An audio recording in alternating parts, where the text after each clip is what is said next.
আপনি কোন টাইপের মানুষ? ডিম, আলু নাকি কফি? গল্পটা শেষ করি, তাহলেই ধরতে পারবেন এবং বুঝতে পারবেন আপনি আসলে কোন স্টাইলে অপারেট করেন। একটা মেয়ে ছিল, প্রচণ্ড কমপ্লেইনিং এবং নেগেটিভ মাইন্ডসেটের।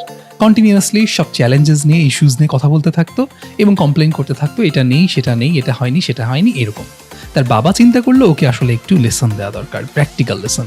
সো ওকে নিয়ে বাবা কি করলেন, রান্নাঘরে চলে গেলেন। 3টা স্টোভে 3টা পাতিল, 3টা পাতিলে গরম পানি আরও গরম করতে দিয়ে দিলেন, ফুটতে থাকলো। এর মধ্যে তিনি যেটা করলেন, একটা আলু ছেড়ে দিলেন, একটা ডিম ছেড়ে দিলেন, আর কিছু কফি বিন ছেড়ে দিলেন। 20 মিনিট অপেক্ষা করতে বললেন মেয়েটাকে, এবং মেয়েটা প্রচণ্ড বিরক্তির সাথে মনে করছিল এই পুরো জিনিসটা অর্থহীন, কেন বাবা এরকম করছে, ইত্যাদি ইত্যাদি। তারপরেও বাবা যেহেতু বলেছে, সে চুপচাপ অপেক্ষা করতে থাকলো। 20 মিনিট পর যে সিচুয়েশনটা হলো, পানিটা নামানো হলো, ঠান্ডা করা হলো এবং মেয়েটাকে বলা হলো, বাবা বললেন যে একটু অবজার্ভ করো, বোঝার চেষ্টা করো কি হয়েছে। মেয়েটা শুরুতে কিছুই বুঝতে পারলো না। তারপর বাবা বললেন, আলুটা একটু চাপ দিয়ে দেখো তো। মেয়েটা চাপ দিয়ে দেখলো। ডিমটা একটু চাপ দিয়ে দেখো তো। মেয়েটা দেখলো। এবং কফি বিনটা একটু ঘ্রাণ নিয়ে দেখো।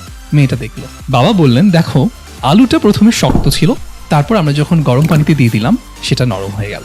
ডিমটা শুরুতে ফ্র্যাজাইল ছিল, ভেঙে যাওয়ার মতো ছিল, এখন যখন গরম পানিতে দিয়ে দিলাম তখন সেটা শক্ত হয়ে উঠলো, এখন আর ভেঙে পড়ছে না। আর কফিটা খেয়াল করে দেখো, নিজেকে ওই গরম পানিতে পেয়ে কফিটা উজাড় করে দিয়ে পুরো পানির কালারটা, ঘ্রাণটা সব কিছু চেঞ্জ করে দিল। লার্নিংটা কোথায়? দেখুন, কিছু মানুষ থাকে সিমিংলি খুব স্ট্রং, কিন্তু যখন ডিফিকাল্ট সিচুয়েশনে পড়ে তখনই তারা ভেঙে পড়ে, ওই আলুটার মতো।